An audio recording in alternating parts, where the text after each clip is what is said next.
Hello, everybody. Happy Hi, Friday. happy Welcome to Friday. today's Tea and Toast. My name is Georgia, and I'm a conversation starter at the Yard. And I'm joined by the lovely Jasmine and Good the amazing, morning. handsome Mikey. Thank How you. are you both today?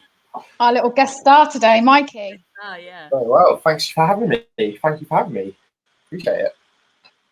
So, how are your guys' internal weather today? We like starting off with internal weather because it kind of gives us an idea of how we're all feeling on the scale of, I don't know, clouds, rain, shine. What about you, Jasmine? You go first.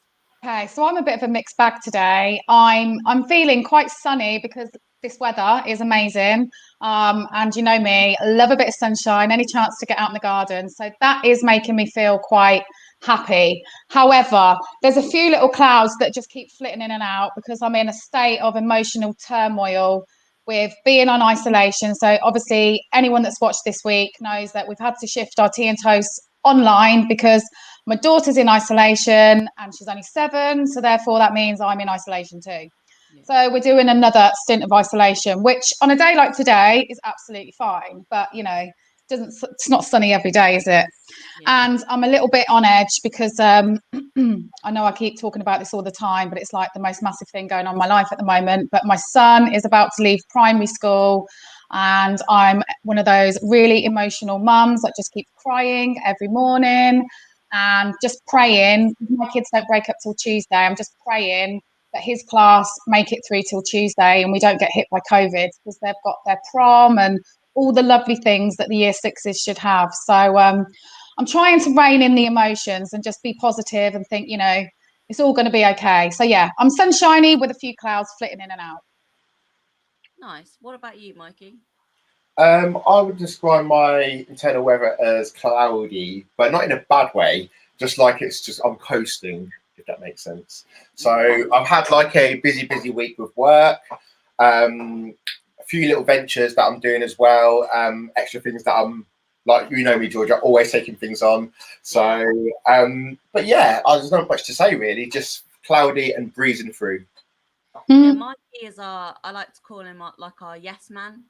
If anyone says anything, suggests anything to Mikey, he goes, yeah, I could do that. Oh Yeah, yeah, sure. oh yeah, yeah. And you've got lots of different like ventures, as you say. Could you remind us where you work, Mikey? What you do primarily? Yeah, I work in a kids' residential home, 16 to 18 years old, mixture of boys and girls. I also do a little bit of bartending as well, and I'm also at uni, which is now finished, and I'm so glad. It was so much work, so I can relax a bit now and sit back. So yeah, You got your fingers in a lot of pies, haven't you? yeah, could say that. Yeah, yeah, Yeah, yeah. definitely. He's got no fingers left. They're all I stuck know. in the pies, These aren't are my toes now, isn't it? they? Yeah. I've seen Oh, your Yeah. sorry, Jazz. I was gonna say I've seen your videos, Mikey, where you've got the like the shakers and that. I did, yeah. And you're Oh, and you're and you're cocktail. like flipping them, when he can throw it behind his back, Jasmine, and then catch it. Is it I'm a bit. like Tom Cruise cocktail? Are you a bit like that? Got one here actually. There you go. Oh, go on. No. Oh, a spin. There you go. Pressure, Oh, pressure. Oh, expired. That's part of my God, trick. thank God that wasn't full of a pina colada or anything. Otherwise, that would have been trouble. I was gonna say if that was me, I would have like a free shower if I tried to do that. I'd just end up smelling like tropical juice or whatever it is. It's definitely not a skill that I've got. The No. best skill that I've got is just taking it to my mouth like that. I'm good at Oh that. yeah. I'm Yeah. well good at that. Yeah. Right. I've seen that. I've seen that trick. I know it's a good one, isn't it? Yeah, so my internal weather today, I would say, Yesterday you was a tropical storm, wasn't you? yeah, I was a tropical storm yesterday. I'd say today I'm like a sunset. Oh, I'm okay. like a warm sunset, but like when it has the really dramatic clouds and they're like really high definition. Yeah. I'm like that because I feel like tired and I feel a little bit run down because I had a procedure done the other day, and so I'm just feeling a little bit like just sort of crampy and not like Just a little bit. like not 100%, but then at the same time I do feel like generally happy. So Oh. I It's think good. that's where I'm at. Yeah, so it's not too bad. I think in general, I think we're all okay. I think it's not bad for a Friday. That's not a bad round Not of too internal weather for a Friday. Agreed. Yeah, and as we've discussed, we've talked about this just before we came on today, but it's going to be like 28 degrees over the weekend. So if you can get out and about, Mm. then definitely make the most out of the sunshine and get that vitamin D. Oh, definitely. It's needed. It feels like we had a little sort of spurt of nice weather and then it went awful again. It feels like we're ready for a bit of summertime now, aren't we? With the kids breaking up and it sort of feels like, right, come on, let's have some nice weather. It cheers everyone up, doesn't it? It's been a bit of a Oh, mixture of yeah. the weather, hasn't it? So it's nice to have a bit of sun now. So yeah. Definitely. Yeah, definitely. Okay. So yeah, today we're going to be talking about because Mikey is actually our football expert, and he is Oh, the I wouldn't say man. expert, but No, I like to know what he's talking. I'm calling you that now. I'm I calling can you that. pretty much Mikey's the expert. guarantee you definitely know more than me and Georgia. So in that Yeah. way, on this panel today, you're an expert. Yeah. Okay, I'll take that. Okay. So so Mikey is our residential football expert, and on this panel, he is the expert. And yeah, so we wanted to talk about the football with you, Mikey, and kind of get your opinion on it because you do know more than us, and so you'll be able to give us more insight into certain things. So I thought what would be good is if we start off with this little video, which shows scenes from the arena and the kind of situations that were happening there. So if you guys are good, I'll add that to the stream now. Check. Inside Wembley, England followers, many without tickets, storm the turnstiles. With stewards overwhelmed and the police absent, others appear to take the law into their own hands. A dangerous, hostile environment for fans attending the nation's biggest game in half a century. Ian St John was at the match with his family. Their memories the morning after of violence as well as defeat. The second we got out the car, there was pandemonium outside. You know, there was guys sort of urinating in the street, defacing property, swearing, abusing people, glass bottles flying. Thousands of fans had gathered to drink outside Wembley hours before the 8 p.m. kick-off. The atmosphere souring when ticketless fans breached a security cordon outside the ground. The Metropolitan Police has made 86 arrests, and around the country police reported almost 900 football-related incidents. Clearly there was behaviour that was wholly unacceptable from a minority of people, and policing did deal with it on the night, and we are conducting a post-investigation to deal with anybody who committed criminality on the evening. The FA has launched an investigation after what was intended as a celebration of football at Wembley turned into a disaster for the national game and its bid to host the 2030 World Cup. The final here was supposed to showcase England's ability to host major events. Instead, it was an embarrassment for the Football Association and the government, which waived quarantine restrictions for hundreds of football VIPs so they could be here to see it. One Englishman who knows what it is to win a final said a bid will have to convince FIFA the country can clean up its act. It doesn't send a great message out, but they know that if we hold the World Cup here, then the measures will be taken to ensure that that doesn't happen. So in one stupid point, it's a good thing it's cropped up, and so people can nail it when we get it right. And we've got plenty of time to get it right, 8 years. It wasn't just Wembley that was out of control.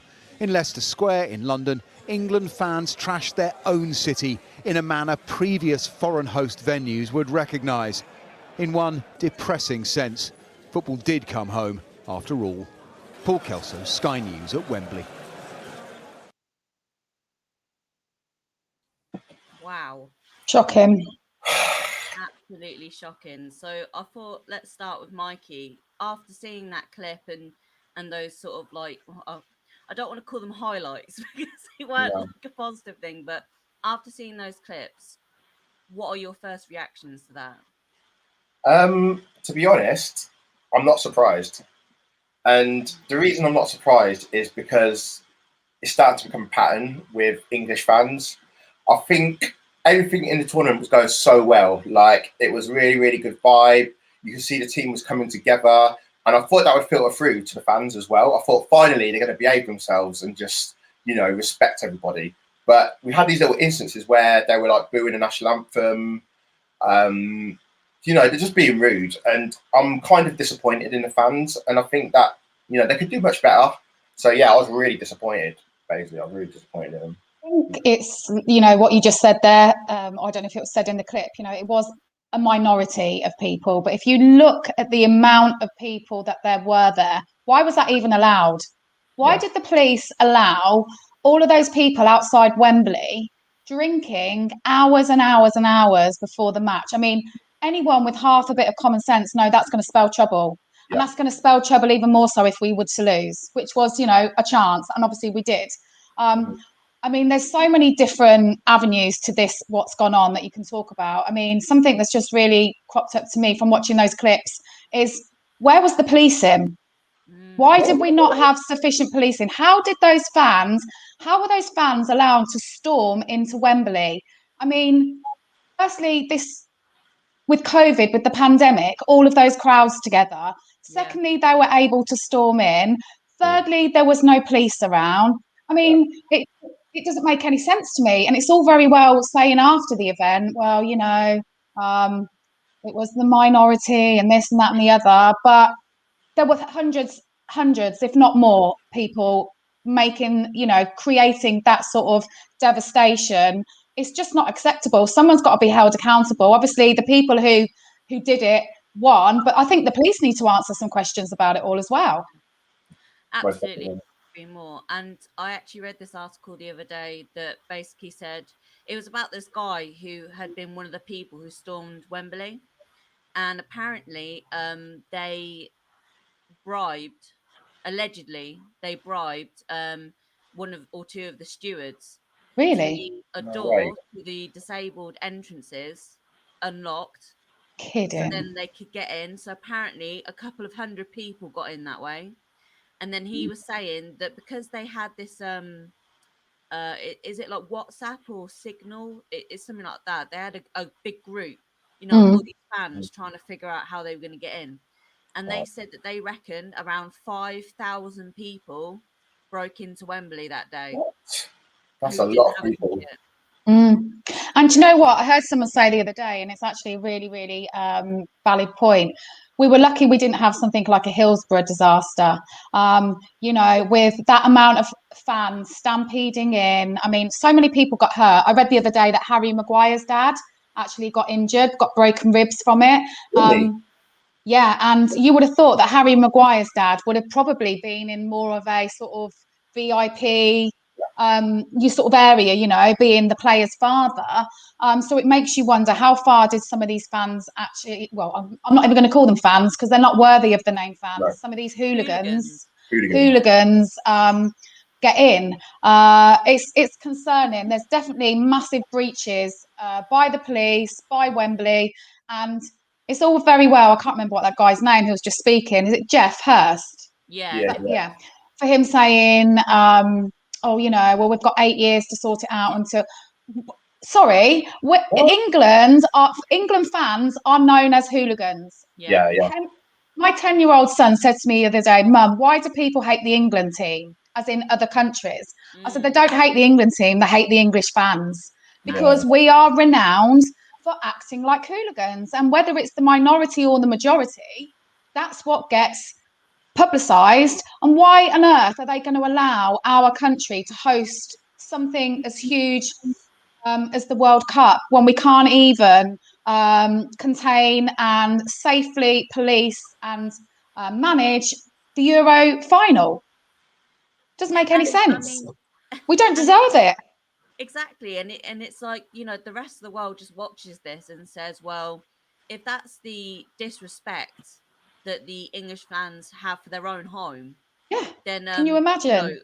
God forbid they come over to our countries, France, Spain, whatever, and wreak that kind of havoc there. Because if they don't care about, down the road, why would they care about somewhere in a completely different country? Like, and as you said, Jasmine, where were the police when we had the Sarah Everard vigils? I saw a picture today that absolutely spelt it out for me. and on one side it had the hooligans I saw throwing this. bottles, you know, urinating, fighting each other, and on the other side it was one of the women who got arrested for peacefully Peaceful protest. Yeah. So I feel like Where's the? where's Do you the know? is it just because women are an easier target for the police, do you think? Is I there don't any kind of know. sexism going on in that respect? I don't know, but there's something seriously wrong. I mean, it was something that Bianca mentioned yesterday. It's when they showed the clips of, there was a clip of the Italian fans just peacefully, you know, with their scarves in the crowd, you know, getting excited to watch their team play. And then they cut to an English fan who's snorting coke off his finger. And he's just saying, look at that. Look at that. Says it all. And unfortunately, those sort of clips and those sort of people are going to speak for our fans, and that's what people are going to think of us, and I wouldn't blame them. I think a lot of English fans, they just go for trouble. They're not actually fans. Like, I feel like they're not really there for the football. I think I feel like they're just. It's an excuse for a piss up. Yeah, basically. And I think a lot of them go with the intention of causing trouble. They want the fights. They want to smash things up. They want to. I have absolutely no idea why, but I think they have the agenda. I mean, a lot of it will be alcohol fueled for sure, but I think a lot of those sort of people, and I'm not calling them fans because they're hooligans, they would cause that sort of trouble whether they were drunk or not, because that's the sort of people they are. I also think there might be a certain element of generational influence, because I know for a fact, I mean, when I was younger, much younger, when I was a teenager, I knew some lads who, you know, their dads were like really big football fans, and so it was the culture that, you know, whenever there's a game on, you go to the pub, you have a few drinks too many, you know, you might sneak a little shandy, you know, a little bit of beer to your son or what have you. Yeah. And that's just what they grew up with. So then when Yeah. they then became teenagers and kind of late, you know, young adults, it then became, right, well, when there's a game on, we go to the pub, we drink a bit too much, we get a bit rowdy, and then that cycle continues, doesn't it? Yeah. I mean, speaking as a parent and a mum of a son who's very much into football and very much into rugby, I would not now feel comfortable with Henry going to say that we've got tickets for the final of the World Cup. Just say, for example, absolutely no way he's going. Because can you imagine how scary that would have been for some of the younger children there who were looking forward to watching their team? That could put them off for life. And I think, what are we teaching our younger generation? Like, this is ridiculous. Do you know what I mean?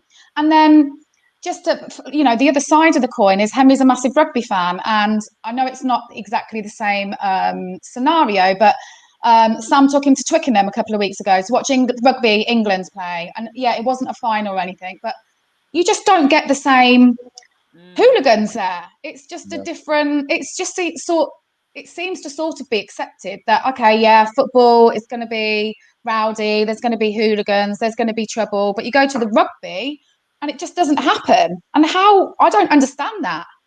No, I was about to say, I don't really get that. I don't get that because it's a sport, you know, at rugby they're probably drinking as well, but they're just so much more behaved. Like, there's so much more respect for the game. Yeah, exactly that. Where do you think that comes from potentially with the difference between the sports and the fans? Do you have any idea or any thoughts on that, how that might happen? To be honest, no. Like, I'm baffled. I don't really know, obviously, too much of the history of football, and I know football, but I don't know the history of it. So I think that might have a lot to do with it, the history of where it started, and like Jasmin said, like the foundation and the structure of, you know, people in their own environment and growing up with their parents and stuff like that. So I just feel like it's an influence basically from somewhere, which I would love to know where. Yeah, it'd be interesting to find out. Because obviously, you know, like you said, rugby players and rugby fans, they're all big drinkers. You go down to the Saints, which we do a lot, taking Henry, and there's a lot of drinking going on. There's never any trouble. I mean, I can honestly, we've been so many times, I've never seen any trouble. But you can guarantee you go to a football match, there'll be not on the scales that we're talking about from Sunday, but there will be an element of you know, fighting, swearing. Do you know what I mean? It's just really strange. I guess if anyone watching knows why there is that difference or has an idea, it'd be really interesting to find out, because I've absolutely no idea.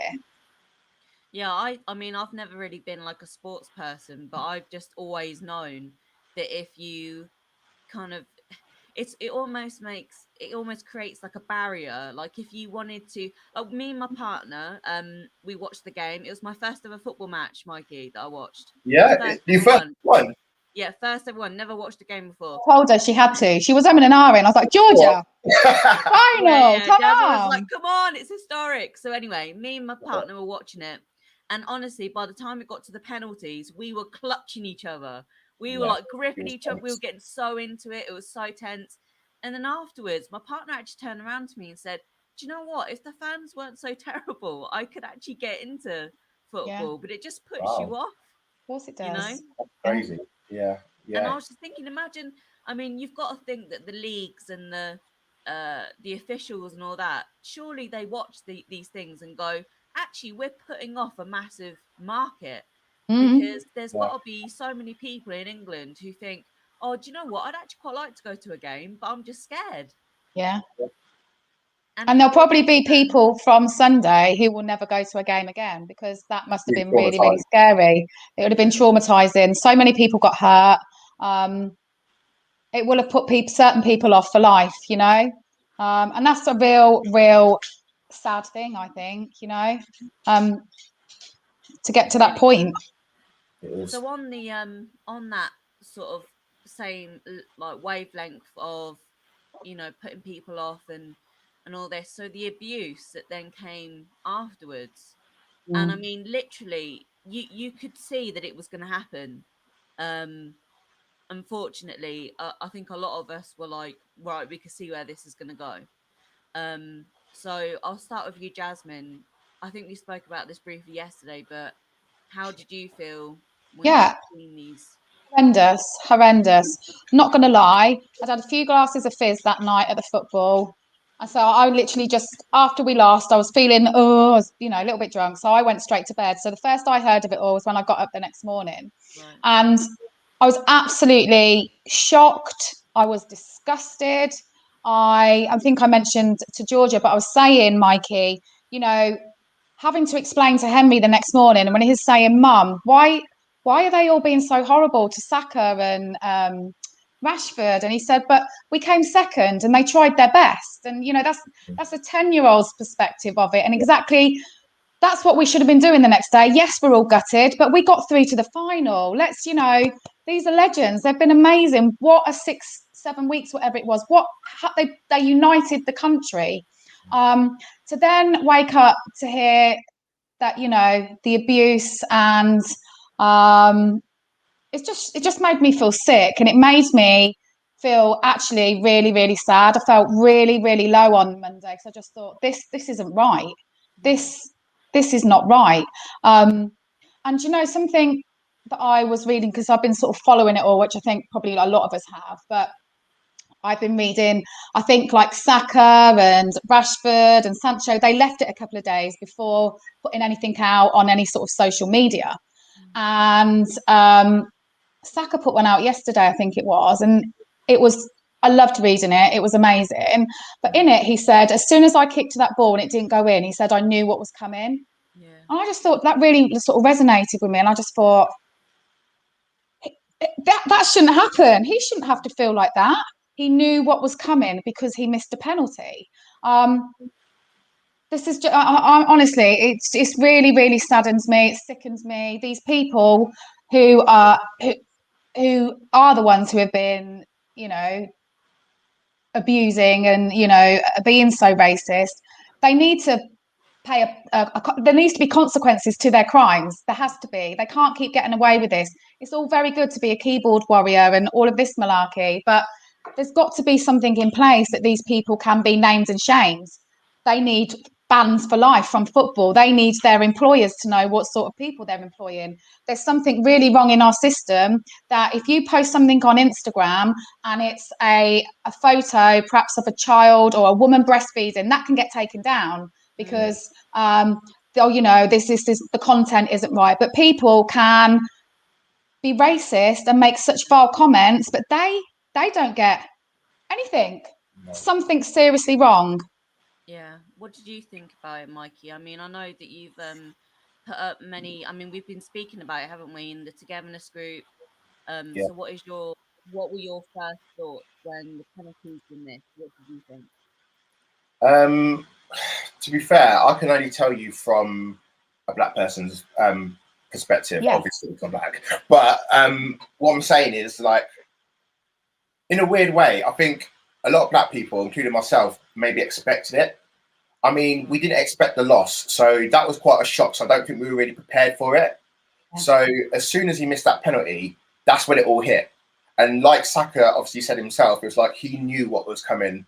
And I don't think it's just black people. I think inside everybody knew what was coming because of history and because they're not doing enough. Do you know what I mean? For football, not just football, but society. So Racism in general.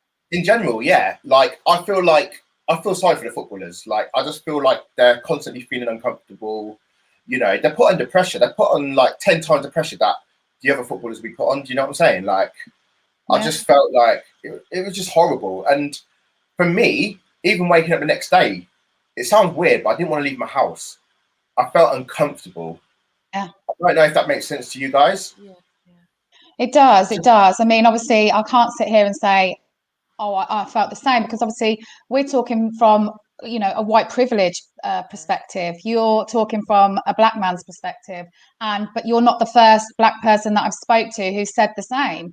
And that was the other really sad thing that saddened me. On a lot of black people's Instagrams and stuff, they were saying, you know, brothers, sisters, get home safe tonight. Thinking, this shouldn't be the way we're living. This, you know.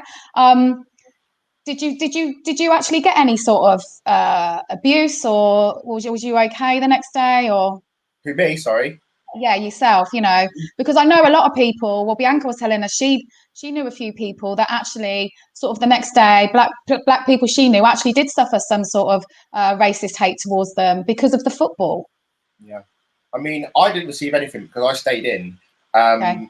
so I didn't really get anything directly. But I was still conscious the fact that I might get some. It was always on the back of my mind as well.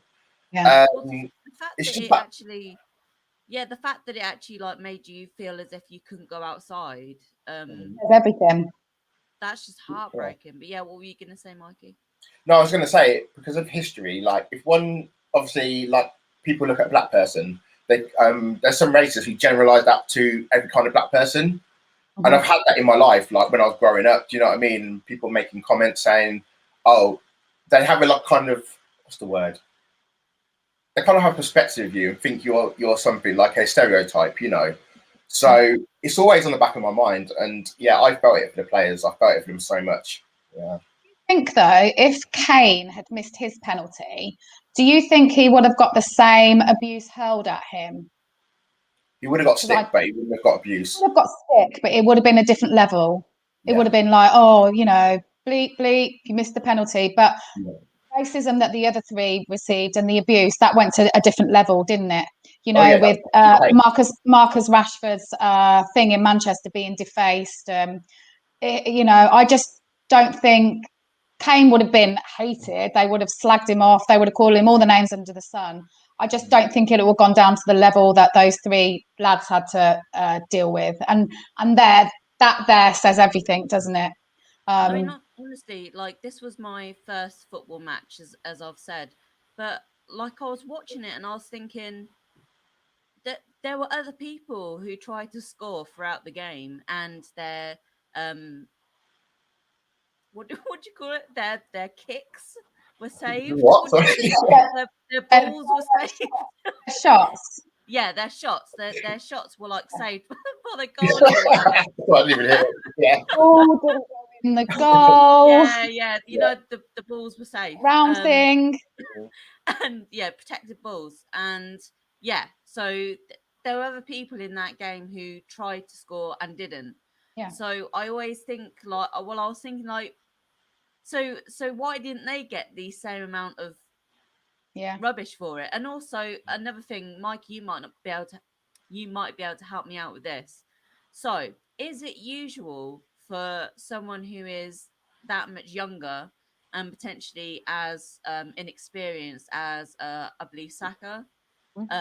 Is that normal for someone like that to take a penalty which has that much pressure attached to it, or was that quite unique, or what? I mean, it's very, very rare. You know, it's happened in the past, but I just think I don't know what happened in the camp. But either he stepped up and said, "I will be that person to step up," or the manager just said, "I'll put you here, do your best." So I don't know how he was feeling when he was stepping up. Well, He I didn't look nervous. heard. No, well, I heard that actually because I watched a press conference the next day with Gareth Southgate, and Gareth Southgate said it was nothing to do with anyone stepping up. He said, I chose who was taking the penalties. He said, and I chose them on how they performed in training. That's how he chose them. He said, so if anyone's going to hurl any abuse, hurl it at me because I'm the one that chose him, and I put a lot of pressure on a 19-year-old's shoulders. So apparently that's because again, they were also slagging off other players. You didn't volunteer to stand up for it. You should, you all kept your heads down. They can't win. They can't win.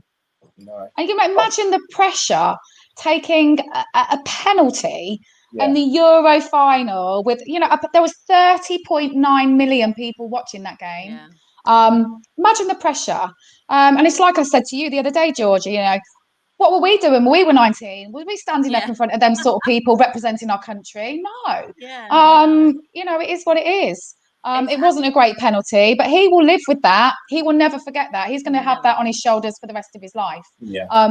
It's going to take a while. It will ease. The sort of disappointment and the pain will ease. He'll never forget that, and that'll be with him his whole career. Yeah. You know what I do love is the support that he's got, though. Like, we can't forget that as well. Obviously, there's been a lot of negativity, but there's been a lot of love for the players as well. Like, people sending messages. Even the Arsenal team have said to Saka, you've done so well. So there is people kind of lifting him. But like you said, Jasmine, he's going to live with that for the rest of his life. Yeah, and that's a really valid point, actually, Mikey, because it's we always are focusing on the negative, but that's how the media and actually everything that we watch on the TV, I see on all social media, it's the negative that sort of draws the most. But we must remember that people have also been amazing. And like we said yesterday, what I loved is that on Monday and Tuesday, people were saying, those people who did all of that, they're not fans. They can't call themselves an England fan. And I loved that other football players, England players were saying, you're no fans of ours. We don't want you. And the outpouring of love and of praise from children all the way up to adults for not just the three lads, but the whole England team mustn't go untalked about, because we need that to be what we're talking about. That needs to be remembered, and that's always lost in something like this, isn't it? It's been heartwarming to see all the good that people have sort of praised them over trying to. I mean, you're never going to make up for the hate that they've received, but there has been an outpouring of love and an admiration, and we're proud. And so I'm so proud that we got to a final, and that for me, win or lose, the fact that we got there, so is everything. Yeah, I think it was a shock when we didn't win, but I think, like you said, Jasmine, the outcome was we done so well. All through the tournament, they were getting cheered, they were getting praised, and said, "Oh, that was a really good performance." And then, for one moment, just to go wrong, how people just changed really quickly. I said to Georgia yesterday, though, Mikey, I said, but if those three hadn't missed those penalties and would have won, they'd have been our heroes. Oh yeah. People are so fickle. They're so fickle, and they change like that. And that's the ridiculous thing. It is, it's we did so well, and I think you're right. I wasn't prepared for us to lose. I just thought we're winning this. This is, I just thought we were on a winning streak, and actually, we played the better game of football. If you take the penalties away, we did play the better game of football. Italy played quite dirty. We were unlucky. He was grabbing the back of his shirt, and literally like yanking him back. I couldn't believe that he only got a yellow card for that. Should have got a red. Exactly. So, we were unlucky, but we played the better game of football. It just didn't pay off for us in penalties. But yeah, it's something has to change. I mean, I think any of those people who stormed Wembley, who are found to have made any racist abuse or comments, they need a lifetime ban. They're not worthy to be going to any football matches ever again. It's got to be, they've got, the police have got to do more. They have to. There's got to be consequences for that. It can't just be like, because then that just encourages that culture, doesn't it? It just means that people go, right, well, we're not going to get in trouble. We're not going to get arrested. We're not going to get a lifetime ban. So let's just act like the way that we've been acting. There's no. But Georgia, didn't you put something on the Togetherness page the other day that it was this article saying one of the guys, I can't remember if it was someone who stormed Wembley or it was a football coach. Oh yeah, so the first man to be arrested over the racist sort of abuse was a 50-year-old football coach for children. Wow. Yeah, I saw that. Yeah. And honestly, when I saw that, I could not believe my eyes because he was trying to say that he'd been hacked and that it wasn't him. And right. I was like, right, yeah, sure, mate, sure. Because I mean, they can trace IP addresses, like they can tell if he was the one who actually put that stuff on. And also, who's hacking some random 50-year-old little league, Who's got time? Who's got time for football? Yeah. So and saying racist stuff, like why? I think he should have a bat. He should never be allowed to be a child's football coach again, in my opinion. Who would want that sort of man teaching your child? I certainly wouldn't. He's a disgrace. He should be absolutely ashamed of himself. And I think, name and shame them. That's what we've got to start to do. Go to their employers, tell their employers what they've done. They'll lose their job. And as harsh as it sounds, there has to be these consequences. You act like that, you lose your job, you lose your friends, you may lose your house and everything because that behaviour is not acceptable. I brought it up yesterday very briefly, but there is a comedian called Andrew Lawrence, and I say comedian, he's like this right wing stand up, and he put a load of abusive racist stuff and basically said that the white guys didn't miss, and saying all this kind of crap. Didn't he say something like, "Oh, just saying black guys can't take penalties" or something like that? Yeah, like, "Oh, I apologize if this is offended that like people are offended that black people can't do penalties," and just absolutely ridiculous stuff. But the good thing about it is because all of the venues who were doing his tour got tagged by someone who saw his tweets, and so one after the other, every venue was going, "We don't want you here. Consider your booking cancel." And then his booking agents, they also tweeted saying he is no longer under our, we're not representing him anymore. And then that's the sort of thing that needs to happen. And now he's deleted his Twitter now. He's Good. absolutely deleted it. And yeah, as we say, like, brilliant. That's exactly how it should be.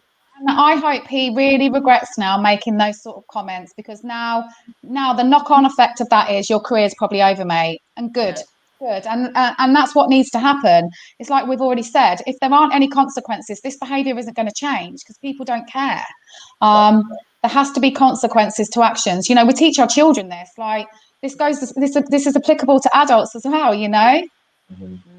I think it hits home more when things like this happen to them. If they lose a job, if they get called out, it's going to hit them and think, actually, I need to look at my actions. But it's just sad that it takes that for them to realise and just to think, their mind really work like that. It's just, I just don't understand it. No, that's what I was saying the other day. Like, you cannot get your head around how people can be like that and how they think it's okay to, whether it's a tweet, whether it's a Facebook, whatever, or even the behaviour in the grounds that day. I cannot get my head around what makes people tick to think that that's okay. It's mental. Yeah, it's completely not on. But what the good thing is that, so I think Bianca mentioned it yesterday, that at some point we really want to do like a people's picnic and kind of bring everyone together, have like a different mix of like cultures. People can bring their own foods, they can bring their own music, and just have like a really nice like cultural day where we just kind of bring that Share. together. Yeah. Yeah, and share in each other's lives. And I think that could be a really positive thing that we could do this summer that would Yeah. really help to sort of like Mm, start to I fix agree. some of those things, start to build those bridges. Absolutely, absolutely. And I think it's a really good opportunity also for, some people have no idea about other people's cultures. And, sometimes it takes sitting down and having a chat with someone and to understand it, because there's so many stereotypes, there's so many misconceived perceptions these days.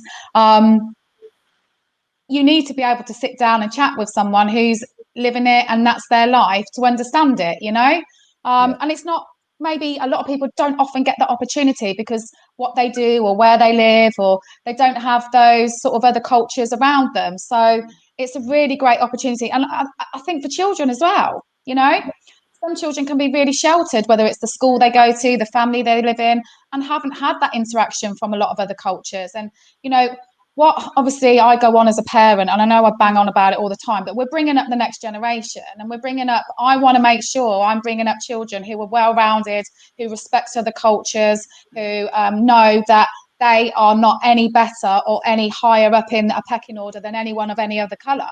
And that's really important, and we need more of that. And if we want to change and we want things to change, we've got to change our younger people, because it's them who are going to be leading us forward in the years to come.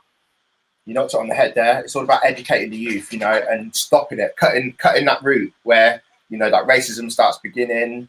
But also it's like influence, like the parents, because the kids can go to school and learn. But then I think we need to like filter out those thoughts that people have. And I don't know, finally it will happen, but it's going to take time. Yeah, it's never gonna happen overnight, is it? But if you think, if all of us did our little bit, even with things like that, we can make a difference. And I know that sounds really corny, and I'm like getting all like, but I do think we can. If there's so many good people out there's so many people who do want a better life, and then a better thing, moving forward for their kids. If we all did a little bit, we could make a difference, I think. Yeah, I agree. Well, thank you both for joining me this morning. It has been an excellent chat, and I've learned a lot, I Yeah. believe. Pleasure And being here. yeah, so everyone stay safe, and we will Yeah. see you again soon next week. Have a great weekend, everyone. Enjoy the sunshine.